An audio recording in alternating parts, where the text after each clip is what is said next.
They were rampaging along, won their first 2 games. They've lost their last 2, but they could have probably won both of them. A fantastic looking facility there in the deep south. I'm sure they're going to come out firing tonight. From memory, he was leading last week. Are you going to be leading this week, or? From bottom with 6 points and second from bottom with 3. Yes and no. Yes and no.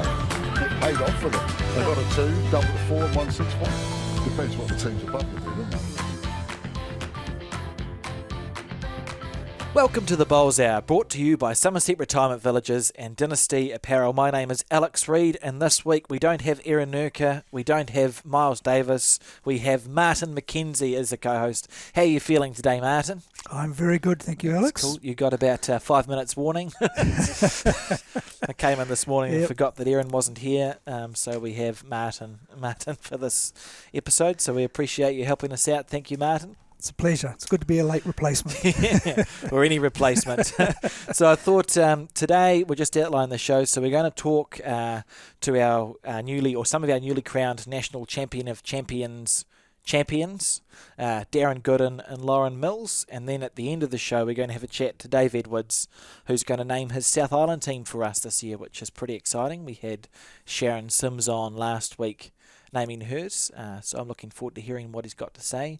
But first, Martin, and this is perfect because you were involved in the Champion of Champions thing, so it's almost like we've planned it. But first I thought we'd just have a chat about not only the recently held Champion of Champions 4s that we had on the weekend, but the entire Champion of Champions, whatever you want to call it. Right. Series, yeah, it's probably a good word. Champion of Champions series. So you were involved in bringing them back as well. So I suppose that's a good question. You know, we had a time at Bowls New Zealand where we didn't run a Champion of Champions event at all. What was the motivating factor behind bringing it back or creating this event? Well, there was the community out there, the bowls community wanted it. They really like it. And it's a good opportunity for the whole pathways thing to go from club through to centre and up to your national final.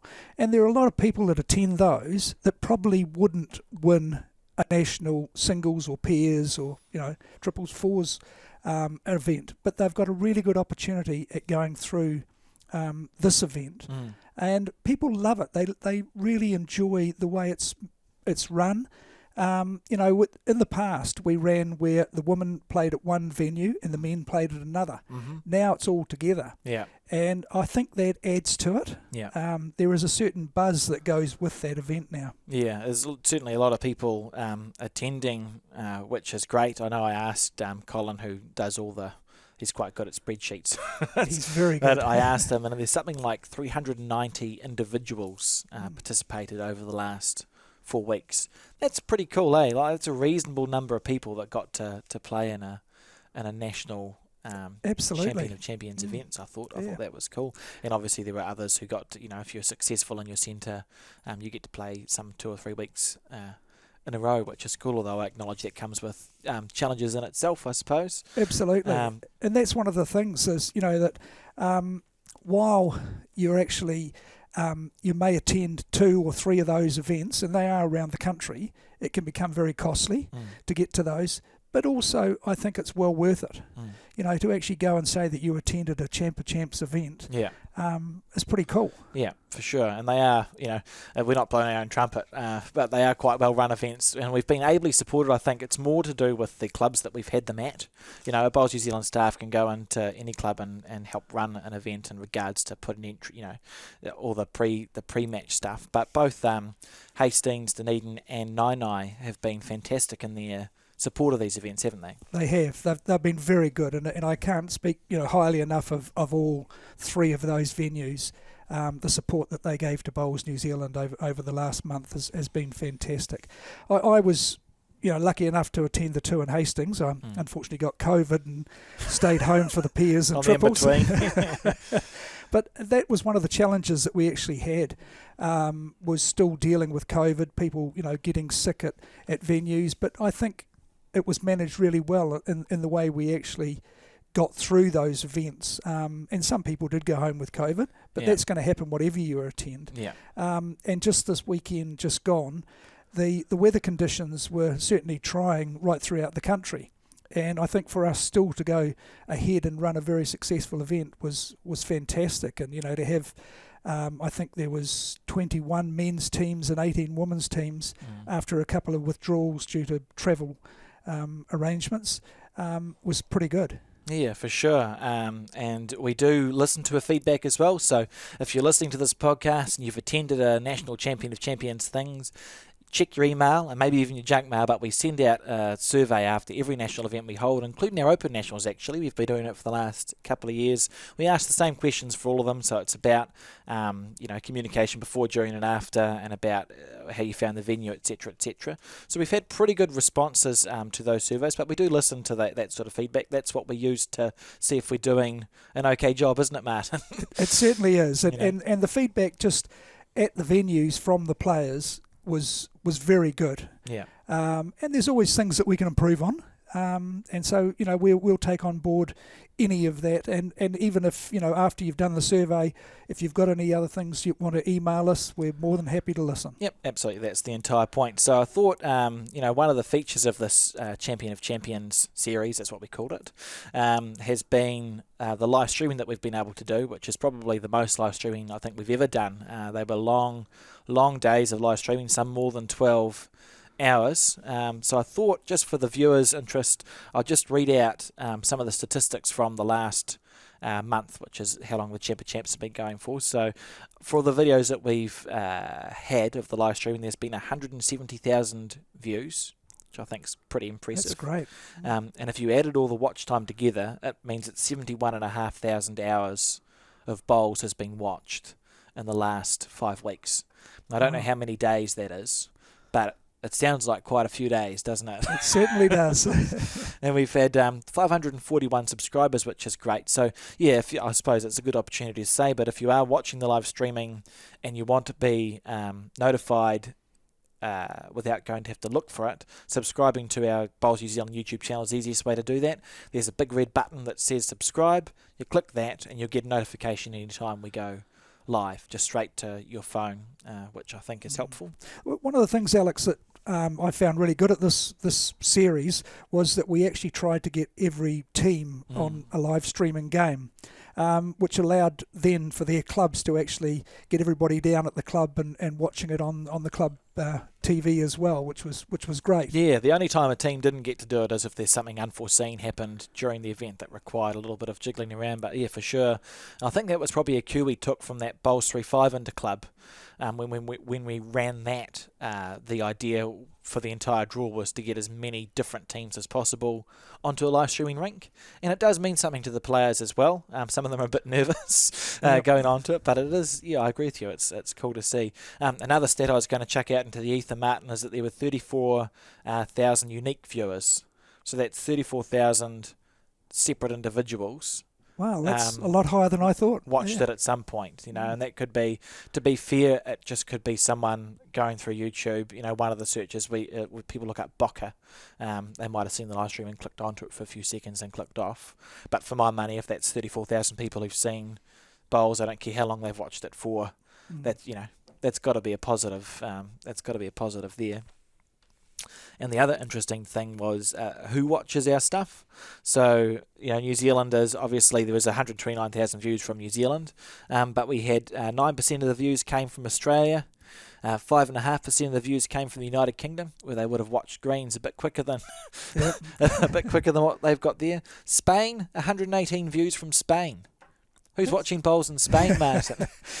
It's all those English that are living in Spain. Yeah, on holiday. Vietnam, Germany, the Philippines, Netherlands, Japan. We had people from all around the world watching, which is cool. And I know that we spoke to Linda Ralph last week, and her mother, who lives in South Africa, was able to watch her win live, which I thought was That's great. A nice story. It is.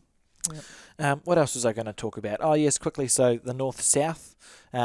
Were you involved in any of that, Martin? The idea, the genesis of having the North-South come back? Not really. That was driven by Mark, of course, and comes up with some great ideas. And I think this one's a really good one. I think, getting that sort of competition going, and it does spark the leaner, if you like, discussions that go on in clubs. Yeah. and who should be in the team and things like that. And so I'm all for it. I think it's a great idea. Absolutely, I'm looking forward to it. It'll be an interesting couple of days, and with that format, the Ryder Cup based format as well. Of course, we'll get Dave and Sharon on a call together, or we'll produce something where they are together announcing and figuring out who's playing who and when, and we'll make that more clear a bit closer to the time, but it's going to be some exciting matchups for sure. And I thought if we're talking about high performance bowls, Com Games is coming up very, very shortly. I'm not going to predict how we're going to go, but I just wanted to say for listeners that, and I think we mentioned it last week, we will be doing everything we can, of course, as we always do, to get coverage of bowls wherever we can get it. And we've had a few successes. There's been a couple of magazine coverages. We've been on the radio, and there's, I saw Graham's Glen was on a Prime TV little clip.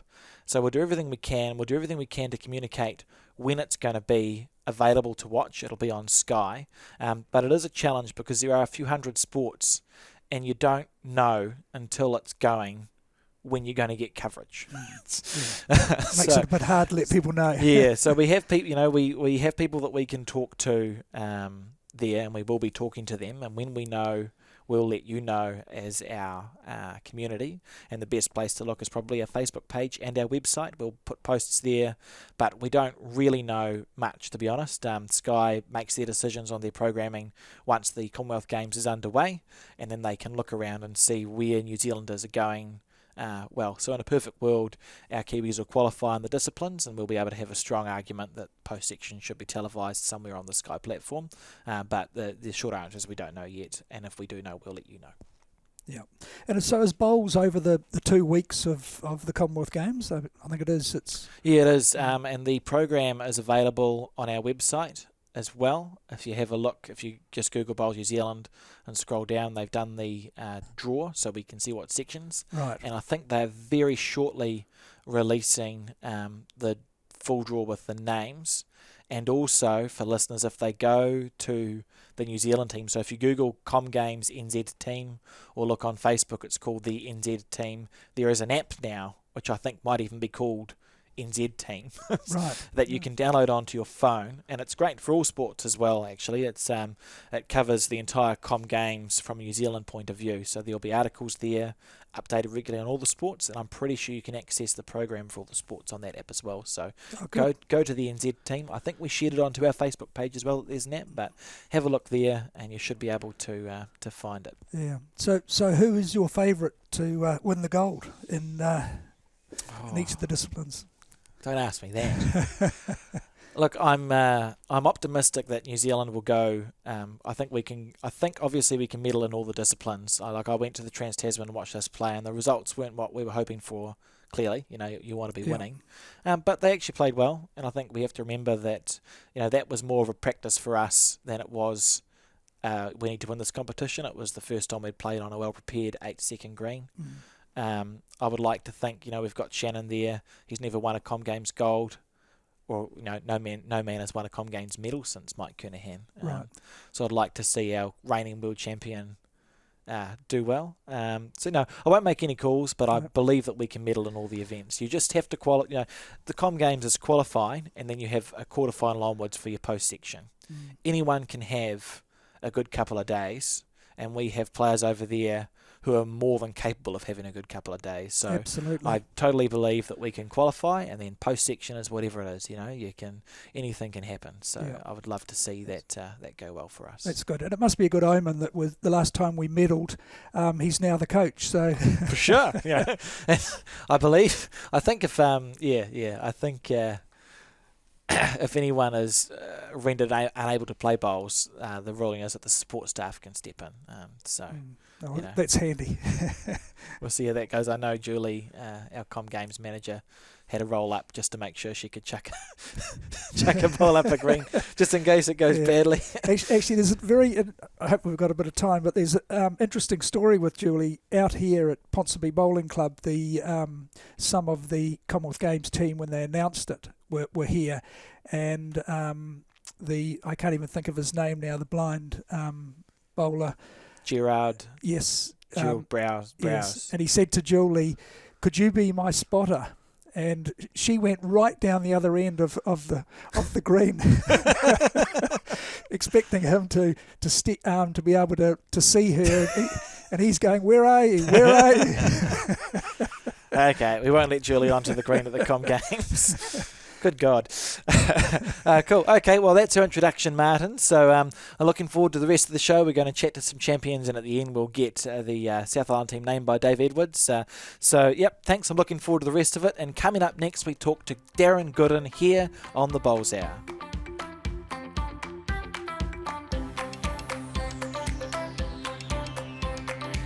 Welcome back to the Bowls Hour, brought to you by Somerset Retirement Villages and Dynasty Apparel. And now, Martin, we have Darren Goodin on the line, who is the newly crowned Champion of Champion winning fours team skip, which is a mouthful and a half, but that's who we've got. So how are you feeling, Darren?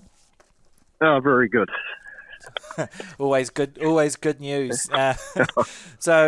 You've had a pretty successful career. I did a quick Google, and you popped up a few times. So I thought before we get to the Champion of Champion Fours weekend, which was obviously pretty successful for you, I just wanted to sort of go back to the beginning and get the story of what got you into bowls. So what's your earliest memory of the sport?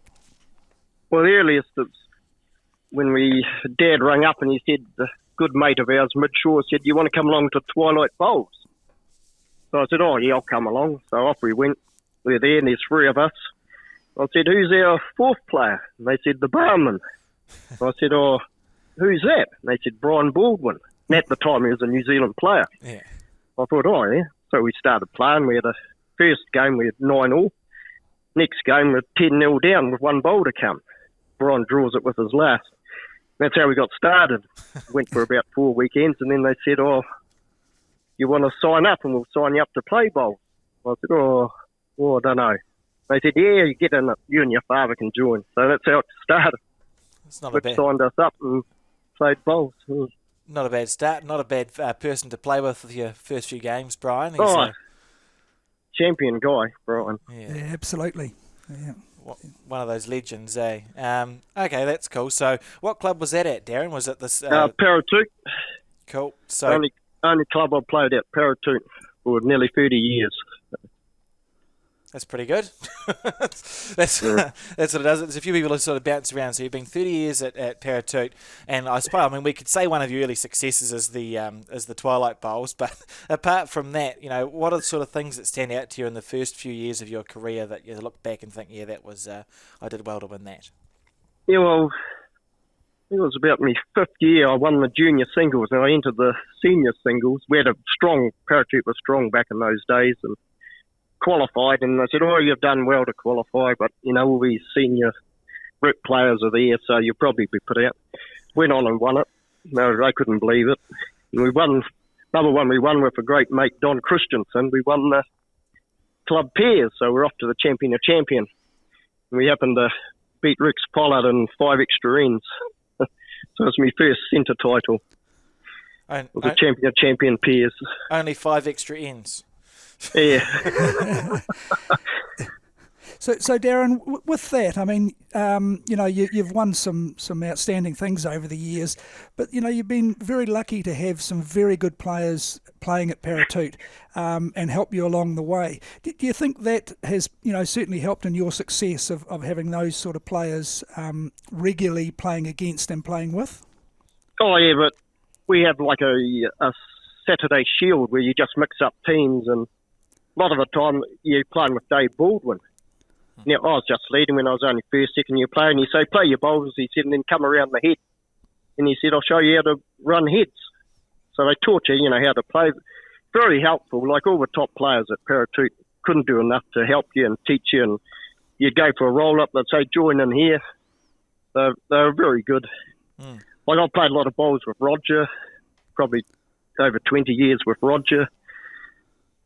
Yeah, no, that's great, isn't it? And you could actually see, and I know we're going to talk about Champa Champs a bit later, but you could actually see at the Champa Champs that sort of connection between you and the rest of the team as well, which sort of made a huge difference, I think, to. Oh yeah, great team effort, and like with Roger, we go out for meals, and And after the game, we've talked more about horses because we're both into horses, and we don't talk a lot about the I don't think you're alone in that. So we don't just go on, it's not replay end after end. We just, after it's finished, that's it, and we'll be on to something else. And, Yeah, absolutely. So just quickly, we'll get to the Champs very soon. But just quickly before we get to that, and I know it's hard to pick a few things with such a great career, but apart from your Champion Fours wins, what stands out to you as some like the highlights of your career so far? Well, probably the next would have to be the Taranaki Open Fours. Like, before we won it, I'd had 3 runner-ups and Roger had 4. So sort of 2 of them, they were a bit heartbreaking. They're down to the last end, and when we finally won it, because you never know, because it's such a long tournament, and you sort of think when you get to the final and get beaten, then you think, oh, geez, we'll get another chance. And then when we happened to win it was very emotional. We had Shorty Sanger, he had 5 runner-ups, so that's pretty cool. that was that. When was that, Darren? Oh, it's about 8 or 9 years ago when we won it. We've had another runner-up since. just add to the tally. Yeah. Doesn't hurt quite so much when you've won it before, though, eh? No, that's what I said to Roger. I said, well, it would have hurt if we hadn't won the other time. But fair enough. That, and I think another highlight, I played a lot of bowls and had a lot of success with Dad. I thought, that's why we really started, was they were highlights for me too. So. Absolutely. Okay, so I thought we'll move on now to the Champs. So we held the Champion of Champions Fours over the weekend, which was the last in 4 events that Bowls New Zealand ran this season, and you guys were pretty successful in that, coming out with a gold medal. Damn you. Yep.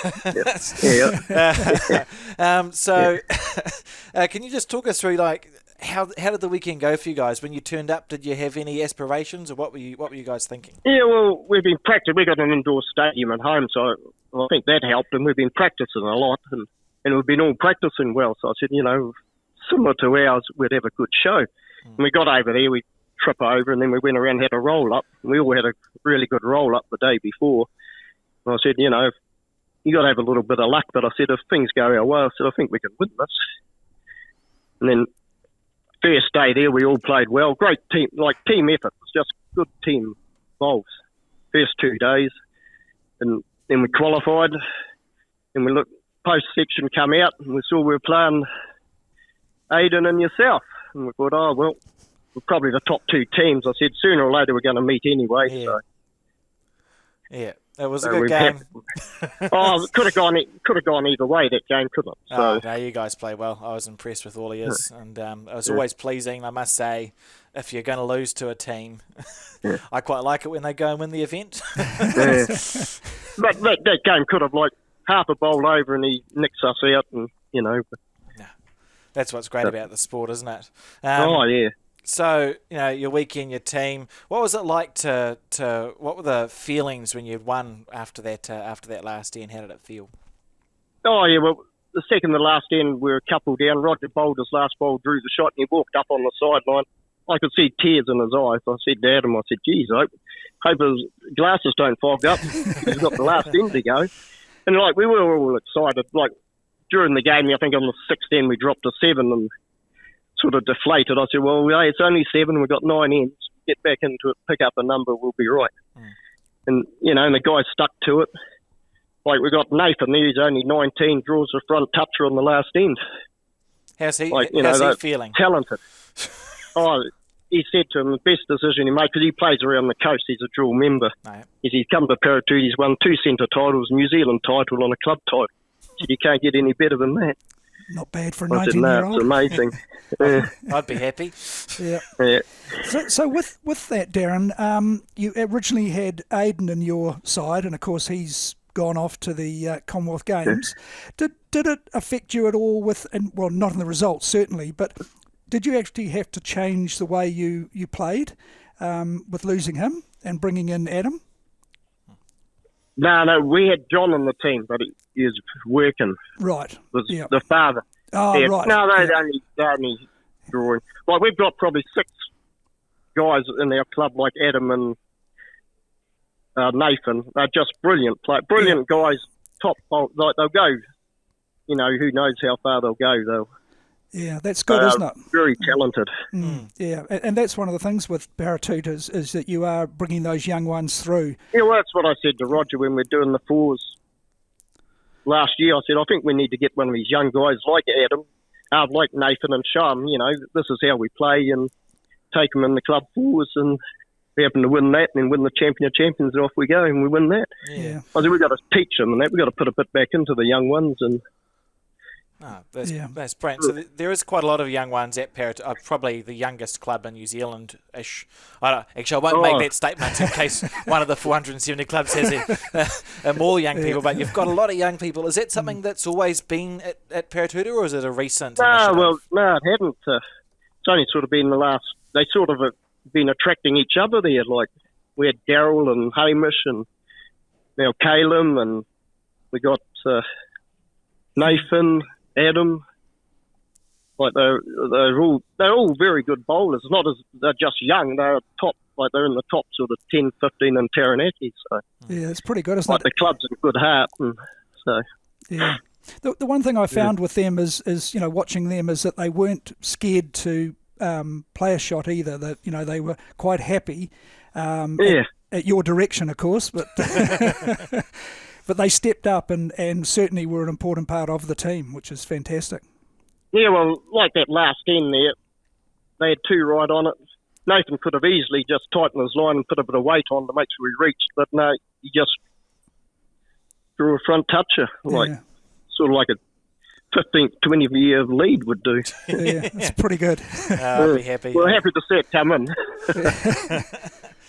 It was cool to see, and a great win from you guys. What's your future plans, Darren? Have you got any aspirations? Anything left to tick off the bowls list? Well, everyone always said to me, you've had a great career. You've won so many centre titles, so many clubs. I said to you, I haven't had a New Zealand title.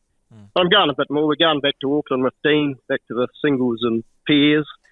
I think, like in November, the inter-centre, inter-club, we're up at Auckland. I think we've got a great show of that with all the young guys. They're just bowling so well. Oh, for sure. I wouldn't mind seeing winning something like that. I seem to be, when you got more in the team, more to celebrate. You win a singles one, there's only yourself. It's good when a team wins or a group win. And back down to the South Island again. I found that was a great trip down there. So we're going down for the fours again. Very good. We'll get that little plug in, the Central Otago. Yeah. Oh, great place. Hospitality was great. I said I'm taking my daughter down. We're going to play on the fours and then go for a bit of a tour around for a few days. So. Oh, brilliant. Yeah, no, it was it's exciting to have it back down there. It was disappointing last time, as they put so much effort into getting that Nationals, brilliant, and we got to the last finals day and we got COVIDed and had to be turning people away at the gate. So it'll be an exciting year this year, and I'll be surprised if there isn't a big and happy crowd at the headquarters. Okay, I've got one more question for you, Darren. I said I'd throw you a curveball before we came on air. So we've been doing this for, 23 or 24 weeks now. We always ask a random bonus question at the end. Sometimes it's how you have your eggs or whatever. So this one, and the bonus question is, what's the best way to cook a potato? What's your favourite potato cooking system? Oh, I like them sliced up and fried. And lots of butter, is it? Yeah. Yeah, that's fair enough. and salt, yeah. Very important. Okay, well, thank you very much for having a chat to us, Darren, and I hope you have a good rest of your day. Thanks, Darren, and congratulations See you guys again. later. Yep. Thank you very much. Have a good one. Up now, we've got Lauren Mills here on the Bowls Hour.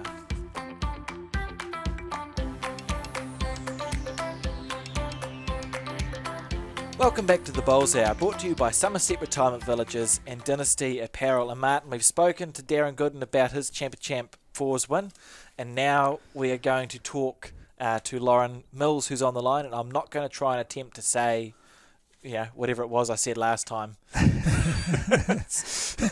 about the event that had won, because it's just too much of a tongue twister. So, Lauren, thanks for joining us on the show. How are you feeling? I'm pretty good, thank you. Really happy and grateful. bye-bye. etc., etc. That's cool. So the same as we did with Darren, I mean, this Champ 4's win is just one entry on a pretty impressive bowl CV. So I thought we'd start at the beginning and just get from you, what's your earliest memory of lawn bowls? To be fair, I really had no concept of the game of lawn bowls. I actually didn't know it existed. I was a basketballer and rugby player in touch. So it wasn't until my boss at that time, a Warwick Edgar, some years ago from the Onarahi Club in Whangarei, needed a twilight player, and I got roped in to play. Didn't really want to play, but he promised me free drinks. So, it's always a good reason. And from there, I kind of thought, how easy is this? What a cool and fun game. So that was my memory of bowls. I start off. Fair enough. So how long did it take for you to sort of transition sport-wise from the other ones to bowls, or do you still play other sports as well? At the beginning, I was still playing other sports. I was playing touch and basketball, but years ago I had a massive car accident. So playing basketball, I'd play one game and then I'd be injured for 3 games. I'd play touch and still kind of doping me would slide in for touchdowns, and I'd just be in agony. So I had to give the games away. So I came to lawn bowls. So yeah, I only continued playing my other games for about a year, and then I just completely switched to lawn bowls. Lauren, do you think those other sports has helped your bowls? Just, are there any crossovers that assist you in playing bowls? Well, certainly. I've always had coaches and been through selection processes, and so lawn bowls was just another aspect. And I'm also a coach of basketball myself. Right. So it's the same concept really and everything, just a different skill set. Yeah. Yeah. The mental game is still there. Yeah. For sure. Cool. So, you started bowls up north playing twilight stuff and switched to sort of full-time bowls. What was I going to say? Open bowls, or whatever you want to call it, within a year or so. How long did it take for success to come? Like, what are some early successes that you can remember? I guess in my second year, a lady called Caroline Downs, she kind of picked me up and we started playing together. So I think way back when, must be about 15 years ago, I guess, we got to the semis and the centre pairs. And then I got, picked into the juniors, and I think third year, back in the day, I made it into the 1 to 10 Northland team. So I had coaching right from the get-go, and, Anne Muir was on the scene as well. So I always had a lot of support around me. I guess they recognised the star. Absolutely. Fair cool. So, I suppose segueing from that into, bowling idols or people you look up to and try and emulate, are there any who stand out to you that you try and model your game off or aspire to be like? Well, Caroline Downs was certainly a person. She was a great bowler. She had so many titles. She started in Auckland, and I liked how she played. Anne Muir, I liked how she played as well. She's great to play with. Not so great to play against, but you get that. And earlier on, I came across Jo Edwards as well. I liked how she was calm and thoughtful and composed, and I kind of thought, yeah, that looks pretty cool. So I sort of tried to make myself, calm and composed and thoughtful. Most people, when they see me playing, I'm sort of focusing and concentrating, and I kind of think I'm going to burst into tears. That's my thoughtful face. That's just your face. I understand. Yeah, it's my resting face. Very good. So you started off at Onarahi, you said. I think we've spoken to someone from there on the bowls now, but I can't remember who. not important. To Dean. Was it Dean McMurtry? Yeah. Thank you, Martin. That's very helpful. Yeah. What other clubs or what have you sort of played at? Well, my first bowling club was Onarahi because my boss was Warwick. He got me to play there. And to be fair, I live in Kensington and the Kensington Bowling Club is really around the corner from me. So I didn't even know Kensington existed. Didn't even know it was there. So I went along, I wanted somewhere to practice and they kind of saw me rock up and I wanted to join as just to practice on the greens and they got me to join first year there as well. So I was a first year at two clubs. And so I was Onarahi, Kensington and Whangarei Bowling Club I've been members at. Oh, cool. Did you get to play the first year singles at both those clubs? Kensington. Oh, cool. I only got to play the first year singles at one club, but there were 2 entries, and I don't tell people there were 2 entries because it sounds more impressive if there's.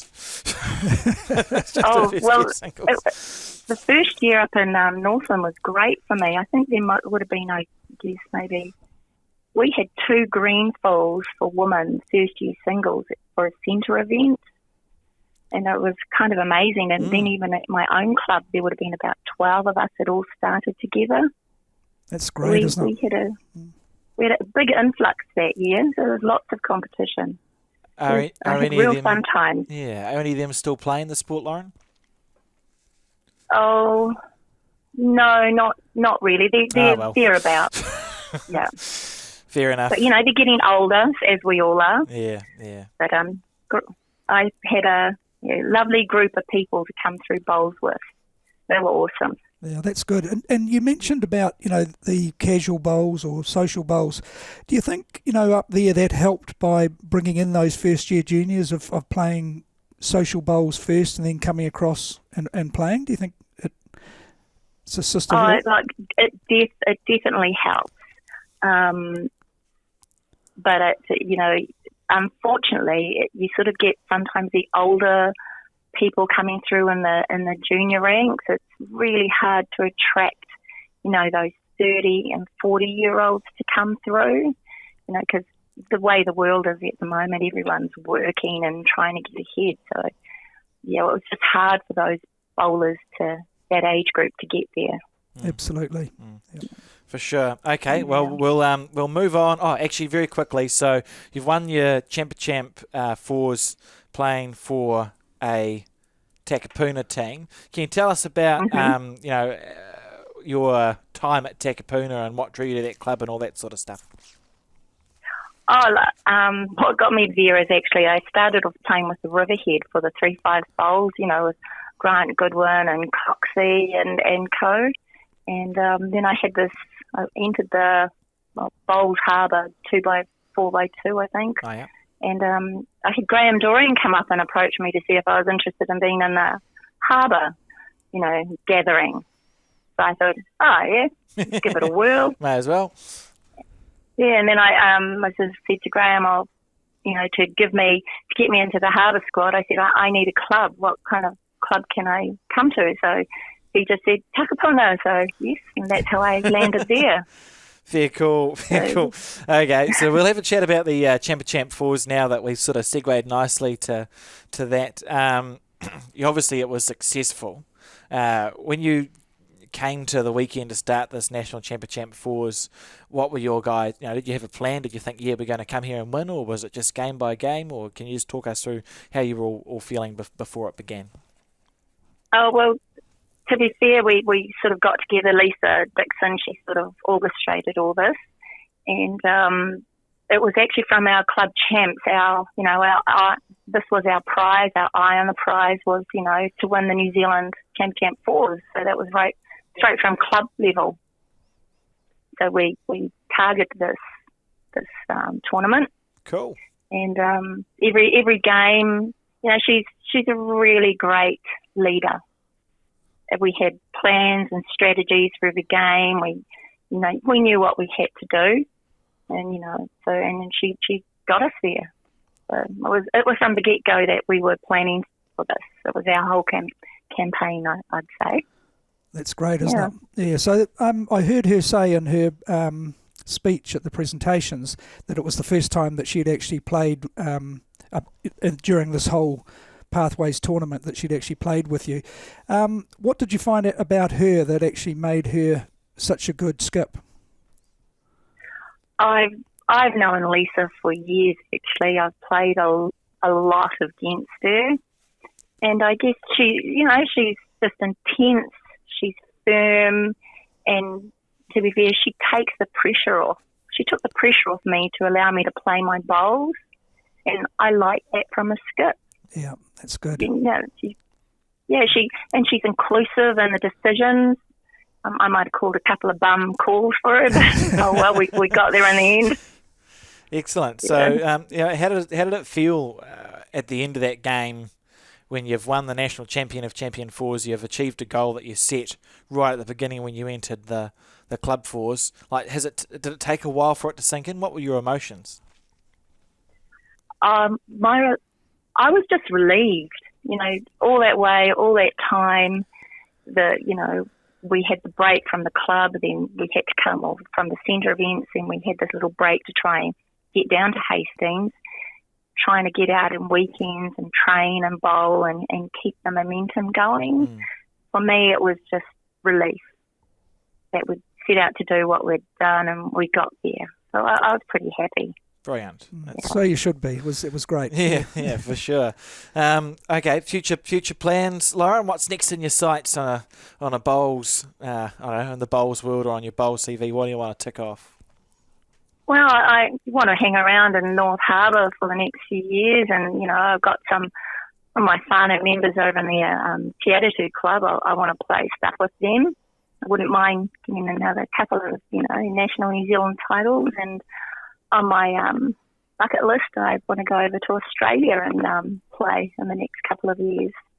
Yeah, so it's my future, really. Excellent. And we have we've recently seen some Kiwis go over to the Aussie Open Pairs and be very successful. So it'd be cool if you could, we can do it, can't we, from this little country?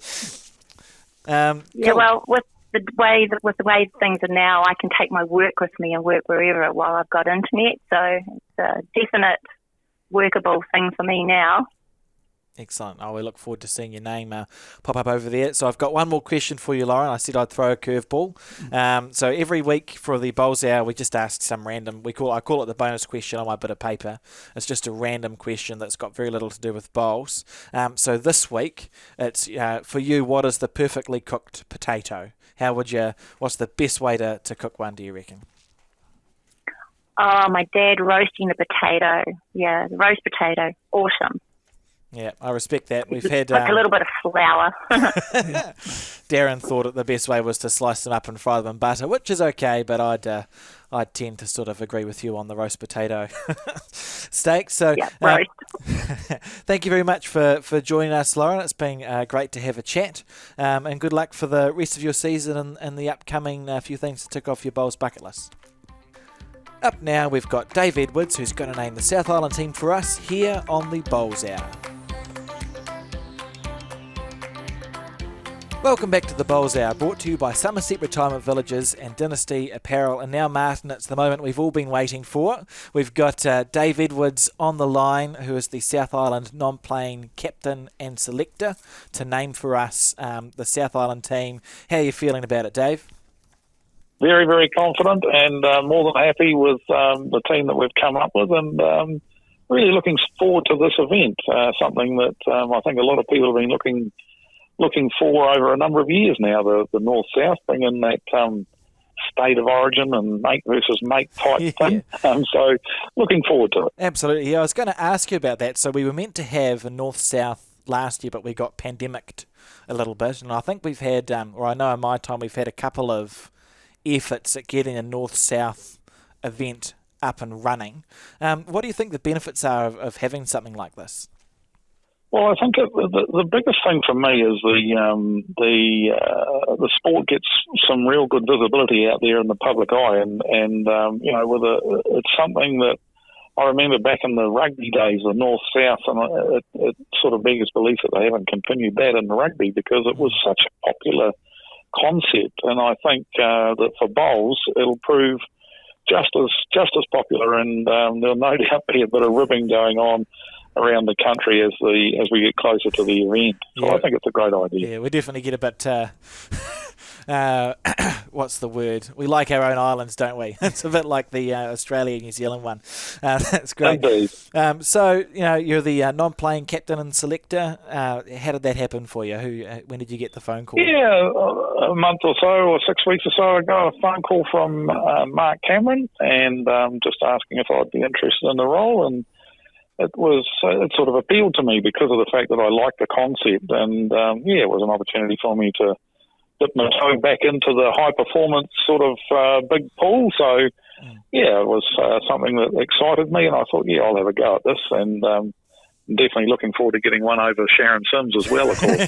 For sure. And given the restrictions isn't the right word, the parameters that you have to select within, how did you find it to pick a South Island team? Was it a difficult task? Look, it wasn't as easy. I thought this was going to be a pretty easy job, but it wasn't that easy when you had to, as you mentioned, we've got to have a para and an under 26 and an over 65, and to juggle those into the 8 players did prove a little bit of a headache, but it was good, an enjoyable headache, and I enjoyed the challenge, and I'm more than happy with the team we've come up with.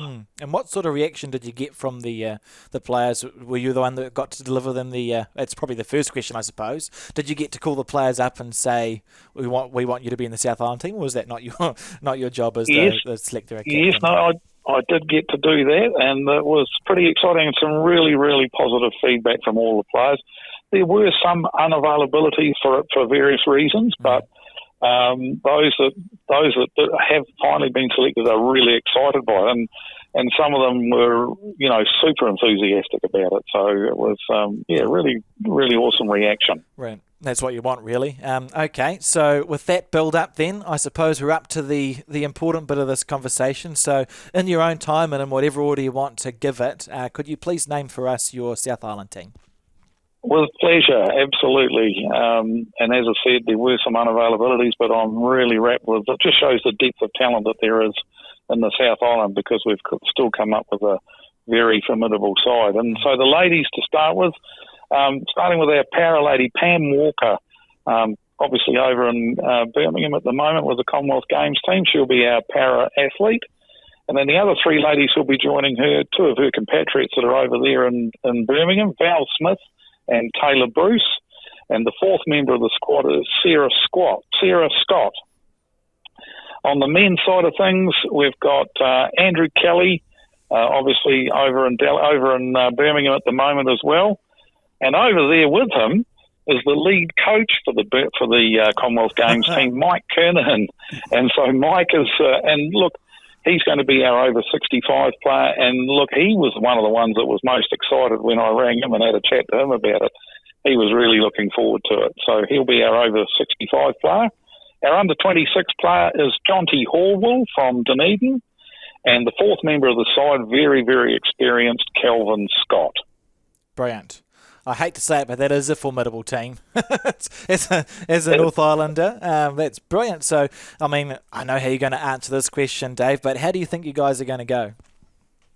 Well, yes, you're wasting your time asking me that question because it's pretty obvious it's going to be. Look, it's going to be an interesting battle. It won't be a walkover, but we'll definitely win. And so we're really looking. I think. Well, one of the things that we've got a big edge on is the fact that we've got some people who live or played heaps and heaps on that Dunedin indoor carpet. So that's obviously going to give us a massive advantage, and that'll ensure that we comfortably win the event.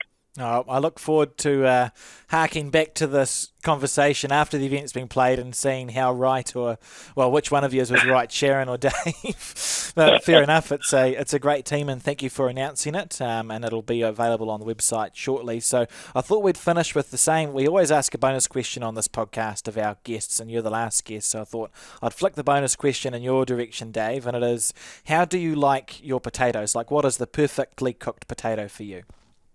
Oh, roasted. just nice and crispy on the outside and fluffy on the inside. Yeah, it's making me hungry. Yeah, it sounds good. Very cool. Well, thank you very much for joining us, Dave, and naming your South Island team. I wish you guys as much luck as I can afford to wish you as a North Islander at the North-South match, and have a good rest of your day. Cheers, mate. Thank you. Cheers. Thank you. Thanks, Dave. Cool. Yeah, that was an interesting chat, wasn't it, Martin, with Dave Edwards about the South Island team. I'm a bit stressed, to be honest. They are a very strong team, aren't they? Yeah, he's picked a good one, but I've got faith in our North Island group, just because we're from the north, I'm sure, Yeah, that's all you need to be. So absolutely. I've asked Dave the bonus question, and so far we've had like roast, and fried. How do you like your potatoes, Martin? I actually, for many years, loved roast potatoes, but I've actually gone the other way now, and I enjoy my potatoes mashed. Mashed? With plenty of butter and a little bit of milk. Yeah, I'd get on board that. As yep. long as they're mashed well, You don't Yes. want your sort of... Absolutely. Don't want lumps in the mashed potatoes. No, they've got to be mashed right till they're nice and fluffy. Yeah. Yep. Well, for me, I enjoy roast potatoes as well, and I've got a quick story that I'll tell about roast potatoes, because I've been searching for a good way to make roast potatoes for some time, because our oven is a bit leaky, so if you put them in the roasting dish, it didn't work so well. And I was talking to someone at the Bowls Club, and they said what you need to do is cook them, get rid of all the water, shake them up a little bit, add salt, and then you get another pot that you fill up with oil. Yep. And then you heat the oil, and then you dip your potatoes in that. So essentially you're deep frying a potato. I thought, that sounds like a good idea. So it was Christmas time, and I was in charge of the roast, and I had it all worked out, Martin. I had my roast lamb in the oven. I'd cooked the potatoes, and I tested one. So I tested one, cooked one into my pot of oil, and it was fine, perfect, a perfect potato. Colin got to have that one. He got to enjoy the perfect potato. And then I went and did some other things for the next 5 or 10 minutes. But what I neglected to realise is that if you put a pot of oil on an oven top or a stove top, it's just going to keep getting hotter. Yes. So I got to the point where I was going to make my roast potatoes, and keep it in mind, we had quite a full lounge, and I put a potato in, and it just cremated. It just went black, and then there was a flame. So on Christmas Day, I asked if anyone had any suggestions, and we were okay. We reacted quickly. Someone put a lid on top of the potatoes. I walked it outside, and then Colin had Googled what to do if there's a small fire on an oven stove. And it turns out, and this is good for listeners, if your pot does catch fire, all you need to do is throw an open can of baking soda onto the pot, and it just goes out. Oh, okay. So that worked brilliantly well. It worked brilliantly well. But I did stain Jenny's deck, who was the person I lived with at the time, because the pot was quite hot, and I put it on the ground. So although we took care of the fire pretty quick, when I lifted the pot off the ground the next day, there's now a pot-sized black circle.